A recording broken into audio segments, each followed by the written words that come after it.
நல்லா ஓடி ஆடி விளாண்டுட்டு இருந்தவன்டா நானு. கடைசியில பேரழகன் சூர்யா மாதிரி ஆக்கி விட்டாங்க.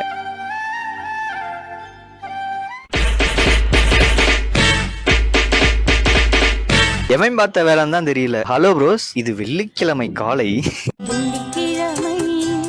இன்னைக்கு காலையில எனக்கு டியூட்டிக்கு டைம் ஆச்சு அப்படின்றதுனால நானும் சோப்பு பேஸ்ட் பிரஷ் எல்லாம் எடுத்துட்டு கிளம்பிட்டேன் குளிக்கிறதுக்கு. பாத்ரூம் பக்கத்து வந்து இந்த பேப்பரு பாட்டில் மீன்ஸ் வாட்டர் பாட்டில் இதெல்லாம் போட்டு வைக்கிறதுக்குனே தனியா ஒரு இடம் ஒண்ணு இருக்கு. அங்க கடன்னு ஒரு சவுண்டு. நேக்கு அப்பவே தெரியும் இந்த எலித்தாயிலி தான் உள்ள பூந்து விளாண்டுகிட்டு இருக்கான் அப்படின்ட்டு. இன்னைக்கு இவனை எப்படியாவது புடிச்சு அவன் பல்லு தனியா மூளை தனியா கண்ணு தனியா எல்லாத்தையும் செதைச்சு விட்டுறணும் அப்படின்றதுனால நானும் குடுன்னு அவனை நோக்கி ஓட ஆரம்பிச்சிட்டேன். என் பாத்ரூம் ஃப்ளோர் இருக்கு இல்லையா, அது வந்து கொஞ்சம் தண்ணி பட்டாலே வழுக்கும். ஆனா அவ்வளவு தண்ணி அங்க எவன் ஊத்துனானே தெரியல. கீழே தண்ணி கொட்டி இருந்தது எனக்கு தெரியும். அதுல கால் வச்சா வலிக்கு விழுவன்றதும் தெரியும். நான் அதுலதான் காலை வைப்பேன் அப்படின்னு வச்சேன். வழுக்குச்சு.